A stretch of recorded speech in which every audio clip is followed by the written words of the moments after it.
So like the next area, and we kind of already touched on it a little bit, no pun intended, is balance and touch, right? Like, and more so what I want to talk about that is learning how to listen, right? Like how do you teach and how do you learn as a student how to gain those things? And I've come up with a few ways that I like to address it, and I think I kind of joke. I'm like, okay, we're gonna play a game right now. But one of my favorite things to do is actually to talk about like active listening versus passive listening, right? It's one thing to say like I want you to actively listen to this part, but what does that mean? And so kind of a game we'll play is we'll kind of circle it up and I'll say, okay, do you notice the air conditioning sound? Okay, listen to it. Do you hear the car noise outside? And everyone will kind of listen to it and they'll say, okay, do you hear the birds?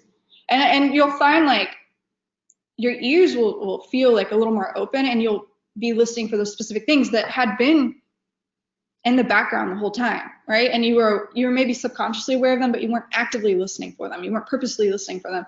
And so that makes the point about this is what I mean by actively listening. Like there's a difference between it just being ambient noise and kind of aware versus like you're deliberately listening for that thing. So I think that's a really good like short exercise just to kind of tune everyone in, and then you can I like to end it with like, all right, now listen to this sound here, and I'll play something and I'll have them all really, like then their ears are super tuned in with that. Another great way and game to play honestly is like sometimes I'll go a chunk of time and I won't use my words. Like I will demonstrate and play what it is I want them to play, and they have to use their own ears to understand it. And like, that's something I kind of gained from having some students who were non-English speaking, right? Like I've had several students that were Japanese was like their first language. And so, like something that's always incredible to me is they never miss instructions. Like they always get it the first time. It's because they're listening at such a high level to when we demonstrate it, they're processing and understanding exactly what it is. So I think that really like goes a long way. Other things we'll do is like we'll change the setup and actually have them play in different combinations of things. Like we'll do like a family dinner where we'll have them all mix like marimbas and vibes down like a parallel line. We'll do like there's a million different ways you can do it, but just playing in a different setup kind of just gets you out of your normal listening environment and makes you hear in a different way. And finally, like I think self-critique is huge, and having members hear each other and have to come up with their own answers and things, it goes a long way as well, right? Like I remember when I first started teaching out here in Hawaii, coming out for the first time and seeing the kids, and I was blown away by their ability to listen, and their ear training was just like unbelievable. I was genuinely impressed, and I remember talking to the director saying like, well, they don't have a teacher with them. Like how did they, because there was no, Neri was their percussion tech. They were just doing it. And so I remember having a conversation afterwards with a good friend of mine, and she was like, well, think about it. They didn't have someone to give them the answers to everything. They had to figure it out for themselves. And so I think there's such value in setting them up to discover the answer for themselves versus just, it's like the stock, like don't just tell them like, hey, you're fast here, whatever. Like set them up so that they can discover it for themselves so they are better for it. That because ultimately that is our job, right? As a teacher is to train them to not eat us. So I think doing like group observations where like a few of them can come out and they can talk about what they're hearing and seeing. And it's funny, you'll tend to hear the things that people will notice in other players are the things that that they maybe need to focus on. Like I always think that's a funny correlate. I guess the things they kind of gravitate towards. Finally, like one of my favorite ways to start the morning, honestly, like as I've gotten older and tried a few different things, I like to start the day with like, what is it we're trying to focus on? And for us, obviously, it's the listening thing, like the sound and matching sound.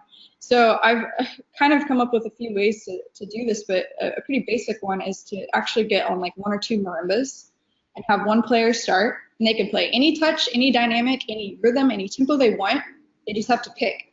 And then the person next to them adds in, and their only responsibility is to match whatever the player 1 is doing, right? And then from there, player 3 decides once player 1 and 2 are matching, then they can add in.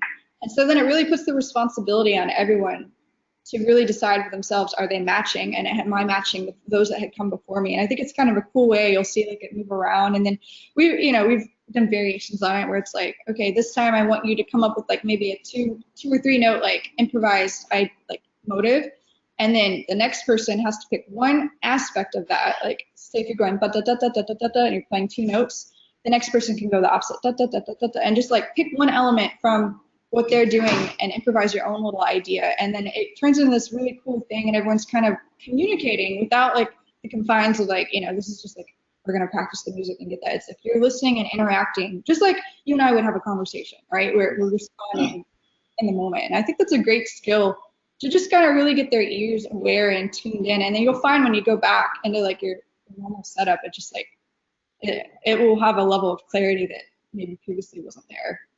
That's interesting. That sounds like an enjoyable way to start your day too, as opposed to like having a meeting, clicking a metronome, and away we go. You know what I mean? Like that sounds much more communal. That's for sure.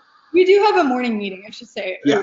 Before the block starts, we have a meeting, and then we kind of sometimes, and it's not every morning, obviously, but yeah, we do fine. So I think the thing to talk about here is that if you haven't gathered, like for us and for me as a teacher, the thing I really value is listening and the listening skills. And there's again a million different ways to do it. A lot of groups will do like a prep system, right, to count it. And there's nothing wrong with that. It's just for us, that's not something we do. And for me, the reasoning behind that is that I think when you're practicing your warm-ups, it should be for something in your show. And so 90%, and I'm making a majority of the time, there's not a real percentage, but a majority of the time, the front ensemble's job is to listen back, right? And is to listen to what's coming from behind them and make that sound correct. And so I think by having an audible tap off, you're reinforcing that is you're learning to listen to one voice. And that's not to say that sometimes we will start an exercise off of cold attack, because there are going to be those times where they start a phrase maybe when there's no time before that and they've got to come in. I just think a majority of our exercises, we're going to start from an audible tap off for the reason of we want to practice listening and taking a tempo from behind us and essentially taking the ball and running with it. But I wanted to play, I guess the last thing I'll say about that is like, think about what happens when, like, you won't notice us doing a lot of looking around, outside of like the normal, like maybe you want to like breathe together for a moment or something.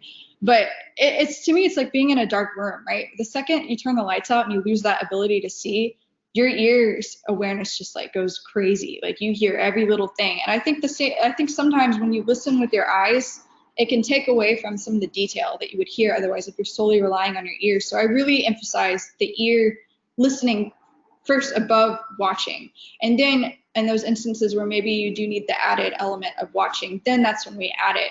And so I actually want to play an example where you can notice like they have a kind of a cold attack where they come in and you'll see them kind of just give a quick, like as you would like an impression on someone, they kind of check in and then they go. So if we could do the video clip, the extra one that we played previously.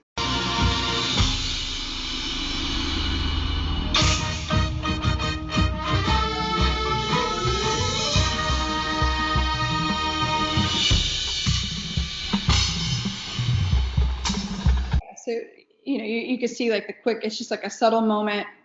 Okay, we're together and we're in. But generally, I just want to emphasize that like we always are going to talk about listening first.